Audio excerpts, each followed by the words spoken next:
What is up, everybody? I'm Chaz Vandemotter. I am joined by my amazing co-host, Dustin Trout, and we are bringing a quarantine special to you live today. We are remote, but we are still filling in the blank. You guys are watching the non-corporate network. We're excited. Dustin, I mean, you and I, we just had a good conversation. We got some cool stories today. Yeah, no, I'm pumped and love that we could take advantage of technology and literally make this happen, even whenever you're all the way across the valley, more than 6 feet away, obviously. Hey, yeah, we're well within our social distancing realms, and I'm all about how much innovation is happening during this time. I'm so obsessed with this whole kind of crazy consumer adoption that's happening right now. People realize that I know for a fact my mom wasn't going to use Google Hangouts or any of that stuff unless they forced her to. So like we're seeing a lot of people adopting this kind of technology and for those of you out there that are like, oh, it's too difficult, I can't figure out the technology. We are literally live streaming on 4 different platforms with myself remote, Dustin in studio. So, this is a testament to the fact that you can do a lot of crazy stuff with technology. Yep, I mean, to your point, I would have never thought that my mom would ever say the word Zoom meeting in my entire life, and yeah, now it gets brought up more and more. Here we are. Well, for those of you that have not been with us before, we come to you live Monday, Wednesday, Friday, and we cover 6 of the top stories in small business, in technology, in marketing. And the way the format works is that our producer, Colton, is going to put 3 minutes on the clock, and we are going to kind of share our viewpoints on trending stories as they relate to business. So we've got some good ones picked out for you guys today. And yeah, without further ado, let's get right into it. Dustin, you got the first story. Cool. Yeah, let's go ahead and kick it off. So, been seeing more and more news around websites being compliant with the ADA, which is the Americans with Disabilities Act. Been seeing some stuff in terms of big brands and big people just getting sued for it, including Domino's and Beyonce, for things such as just font sizes not being able to be adjusted, navigation, and just not appeasing those Americans with disabilities. And so I'd love to get your thoughts on, do you think it's good to be suing, or I guess what are your thoughts there? Yeah, no, well, I'll tell you, the water is very murky in terms of what's allowed and what isn't. I mean, I think that overall we're both going to find some common ground here. That you obviously have to be appeasing of people with disabilities, and they have a different kind of path online that we're not necessarily super familiar with, and so. I think that we have to take that seriously. Their web like habits, I think, are very important for us to consider. So, there needs to be some kind of governing body or something in play that helps to mitigate these issues. Because, yeah, I mean, I think it can become something frustrating, and it almost is like rights. If we're not being mindful of people with disabilities and their web browsing kind of preferences and the things that hold them back from being able to, transact online, we have to make a change. Yeah, I mean, it's interesting. It's people were polled, and 69% of people that have disabilities will leave a website as soon as they realize that it's not designed or functionable for their disability in particular, which is Yeah. pretty amazing. There's also the other argument where, is it cost prohibitive for companies to do this? I mean, Sure. there's a lot of questions that go in, and in terms of the suing, I think there might be a better way to approach it in terms of figuring out what these complaints are and then building out guidelines to help with those different disabilities. I mean, simple Right. things like having a little button to adjust font sizes. I mean, we're marketers. There are things that we do in terms of putting timers on checkouts for promos to expire.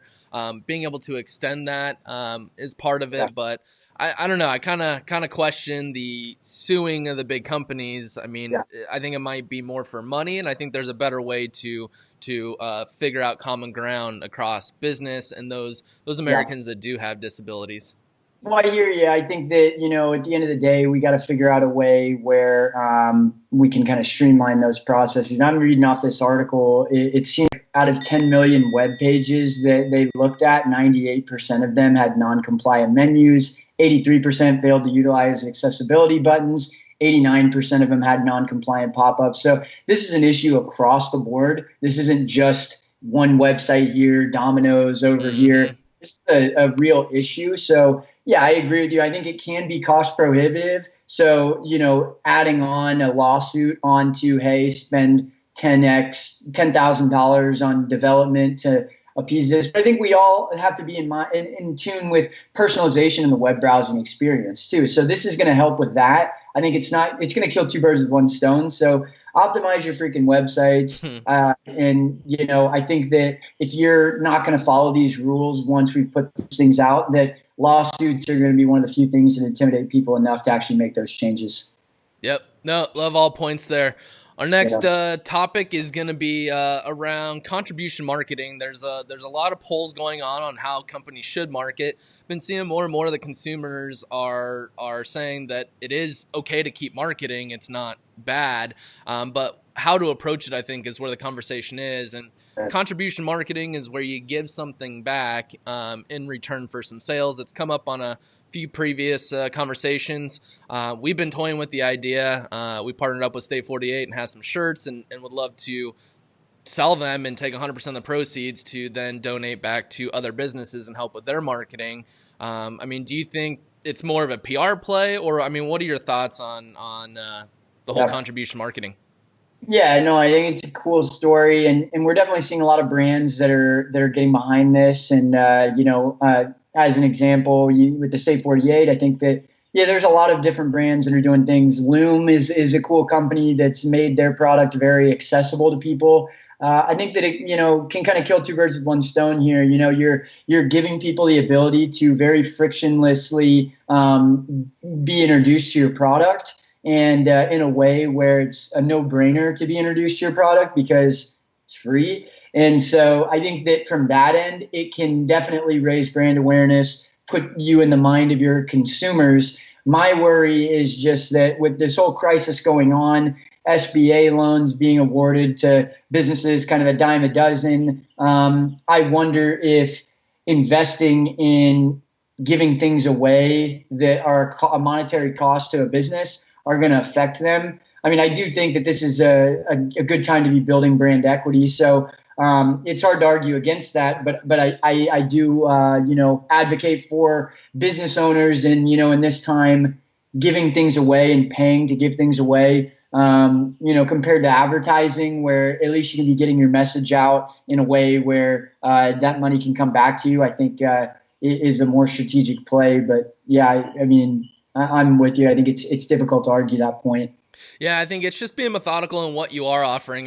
Don't just pull something out Touche. of thin air just for the PR side of it, but really look at what you have in your tool chest and see what it is that you can give back to the community. For Right. example, it's instead of just giving money away, what we're going to do is take time and help other brands grow their marketing, which in turn keeps employment there. But if we were to do something where it's just, all right, well, every shirt sold, we're going to give one to um, people in need or something like that, where we're not in the clothing business, we're in the marketing business. So Right. I think it's all about how you approach what it is that you're giving back, and Right. doing it with a good heart, which if you do it with a good heart, you'll reverse engineer what skills you do possess, and that's really going to have an Right. impact on the community. No, I agree. As opposed to giving away like branded pens or something, if there's something that can actually, move the needle, make a difference for somebody, then I think that, that's what a great business can do is tell a quality story and be memorable. So if you can be memorable with what you're giving away, I think that it can definitely be something you can capitalize off of. Don't do it transactionally though, business owners. Do it in a giving back type of way. Exactly. All about where your heart is.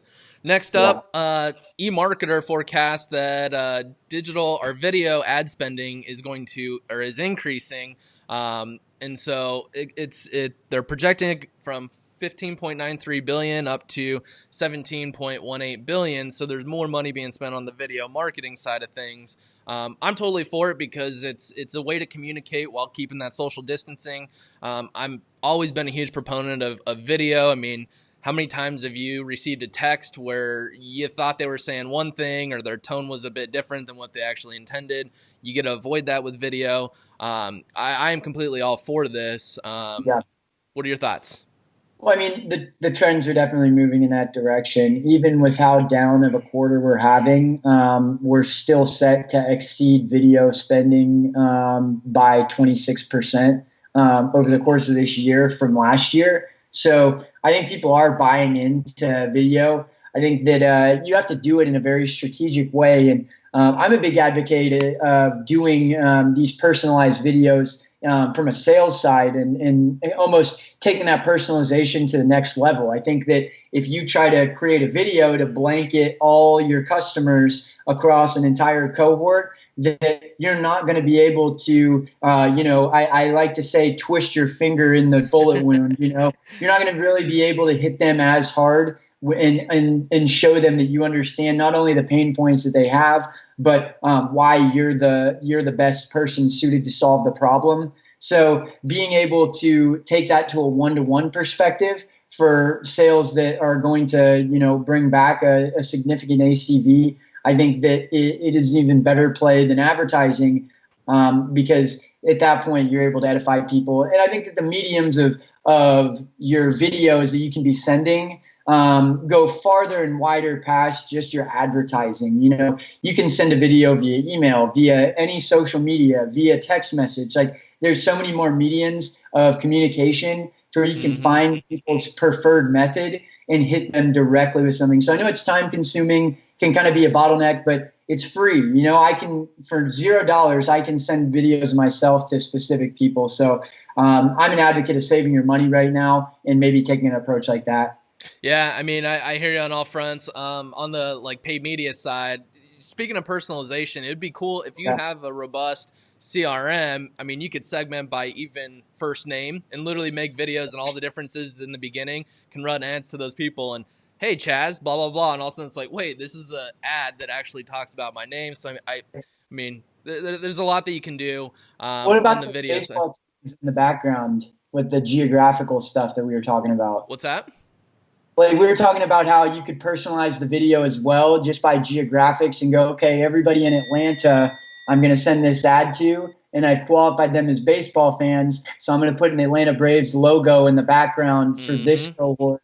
And so you can still kind of hit some personalization, even if it's just an affinity to a sports team. So I think that, that is definitely a good way to kind of increase the personalization. Yep. I love it.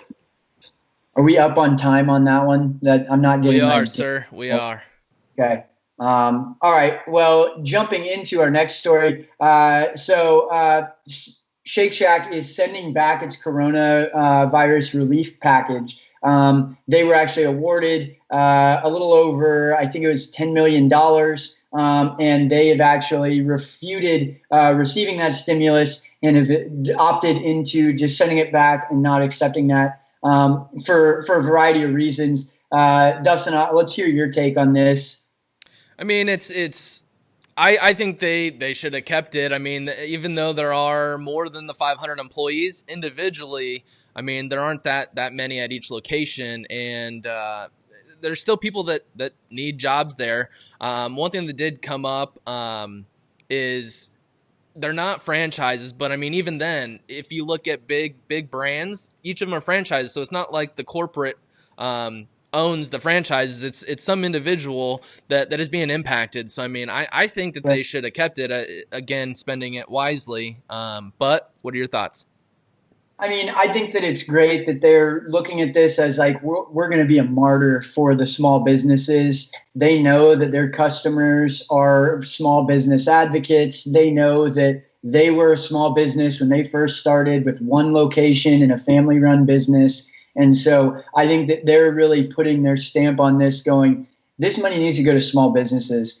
We're big enough to be able to take the hit. Just like, you see like Fogo de Chao and Ruth's Chris and a couple of these other big like steakhouses also received even more money than Shake Shack. Yeah. And I think Shake Shack is almost strategically building this brand equity around like, hey, we want this money to go to the entrepreneur. Us getting $10 million is not fair when Joe over here can't even feed his family, and his burger restaurant isn't allowed to be operational, and he doesn't have a budget to get a website up so he can sell this stuff. So I think from that end, the ethos is very powerful to me. And I honestly think that alone is going to bring them more than $10 million in business over the course of time.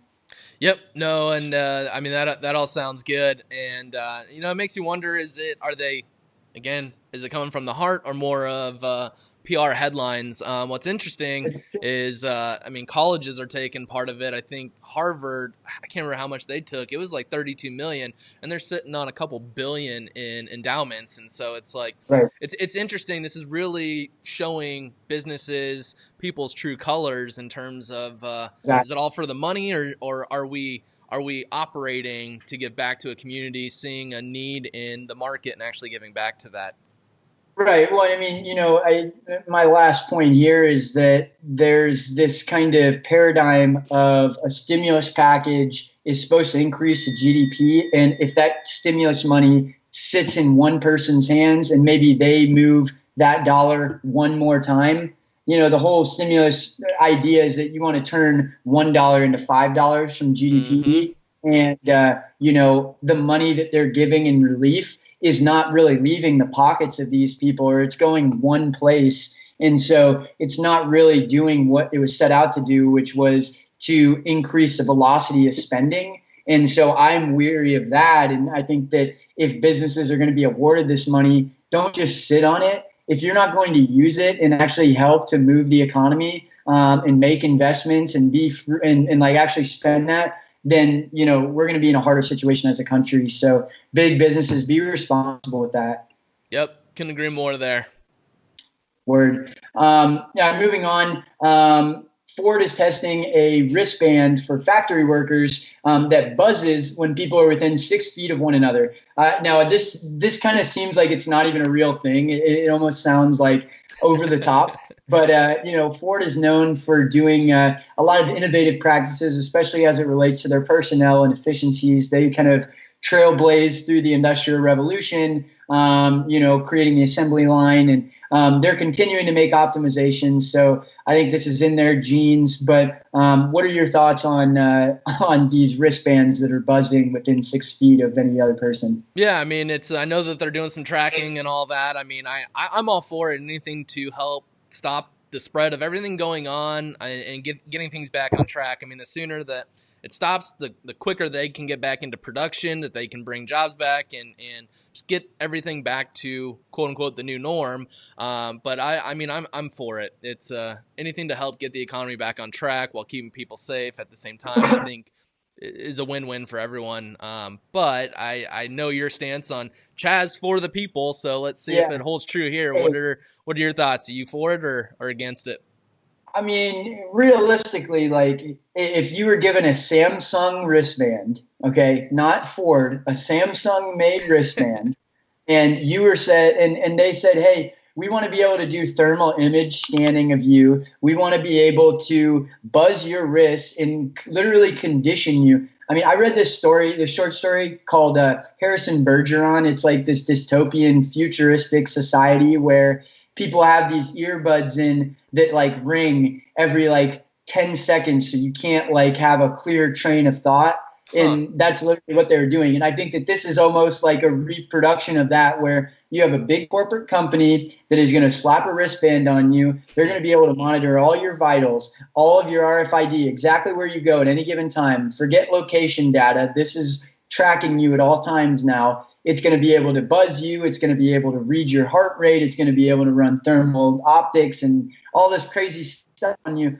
I don't think that is going to benefit us. I think that if we are constantly pulled, like if people are going to constantly pull data out of us without even like, letting us be the ones to authorize that. I mean, it's something that's interesting because people don't seem to be super concerned about this. People seem to kind of just go, oh yeah, it's gonna help solve the problem. Cool, I'll do it. And I think that we already had that issue happen with Facebook, where it's like free Facebook, it's amazing, let's all get on it. And then Cambridge Analytica happened, and all of a sudden now everyone's all gung ho about data privacy. It's the same thing here. They're not going to tell you and be upfront with you about the repercussions of this. If you have an RFID chip embedded into you, like that's not necessarily going to, promote your health in and of itself. And so I don't think that, we're thinking this all the way through. Yeah, I mean, it goes back to what happens when this is all over. If they then just shut it off and it's out the door and back to normal, I think I'm cool with it. But if they want to continue to use it, I think that's where a line gets crossed. So yeah, no, I mean the ethos are there, but are they telling us the full story, or is this just a convenient headline for them to be able to start testing this? Yep. Final story. We're looking at a little bit more of a feel-good story, less dystopian future story. So, fans of the struggling skateboard company Boosted are now running the show. The Boosted is an electronic skateboarding company. You ever seen those long boards that have the battery under them? You lean forward, it drives it. So they're having to pull back on their personnel. They just laid off a bunch of people, and they have a big cult fan audience that has actually stepped up in helping them to actually run their operations as a business, having home repairs be done where customers are actually shipping their product to other customers' houses to repair their stuff instead of sending it back to the factory. I think this is a great story. It's a huge testament to your customers are going to rally around you if you create a product that they love. And so I think it's phenomenal. What are your thoughts on customers running the operations for a business? No, I think it's awesome. I mean, it's as you mentioned, a huge testament, and I would say not only to the product, but I mean, anyone can buy a product. It's all about the experience when you buy the product, and I mean, I would love one of those skateboards. I love them. Just not investing in that type of stuff, but if you have a good experience, you're gonna fall in love with the brand, and it creates a sense of community, which I mean, is such a popular word in today's business world. But I think it'll be interesting to see how this expands even after this, where yeah, no, I agree. Is it sustainable is my question. Like how many skateboards can you be selling still? How many customers can you be serving still? I think that, in advertising, user generated content is obviously a big topic of discussion. Mm-hmm. How can you get your own customers to create content about you? Because people are going to trust a happy customer way more than they're going to trust the brand saying that they're amazing. So I think this is almost a form of user generated content in the sense that the actions speak for themselves. The fact that they have customers that love their product so much, they're like, oh yeah, just go ahead and have people send me the skateboards and I can just tune them up. And just like, are you serious? But like seeing that and seeing people that are willing to do that, it tells me as somebody that isn't a customer, wow, this must be a really phenomenal product. Mm-hmm. This must be a really great brand that they stand for. And I'm sure that they're doing some giving back. I mean, this started on Kickstarter. So they raised $500,000 a seed on Kickstarter. So I think that just that alone, when you're building a brand from that side of it or building a brand off social media, you're not really aware until something like this happens how much your customer base can do for you outside of just buying your product. So I think that it's a great learning piece for small businesses that, hey, if you're starting a brand around a community, and that you can start to call these people action and they're going to do things more than what you thought they might do. Yep. It goes back to not just selling things to make money, but selling things to really help the audience that you're going after and doing it in a good way. It just builds that sense of community, and that community, I mean, that's what a community is. They help each other out in times of need, which is exactly what we're seeing, and I think more brands should follow suit. Amen, man. Amen. Well, with that, that is our sixth and final story. I like the remote. I think we made it happen. This is solid. Yeah, I like it. I mean, thanks Ecamm, thanks Restream. I mean, thanks Golden for helping make it happen. I mean, there's a couple tools in place, but I mean, it's Could literally start your own TV show and don't even need to be in the studio together. I mean, look at Stephen A. Smith and Hey, First man, Take and all that. It's we're I'm coming for telling you. you, we're on the come up, and thank you everybody for being with us. I mean, this is just the very tip of the iceberg here. We want to continue to bring you guys engaging content in a way that is fun and not draining. I know, I used to have to watch CNBC with my dad in the mornings, and we were eating breakfast, and I felt like I had already gone through an entire day of school by the time I was leaving off of 30 minutes of monotone old guy. So, thank you guys for being with us and supporting us. Thank you, Dustin. Thank you, everybody. But yeah, that was Fill in the Blank. And you are watching the Non-Corporate Network. Again, I'm Chaz Manamater, Dustin Dustin Trout. Trout. Thank you guys for being with us. See you guys Friday. Peace.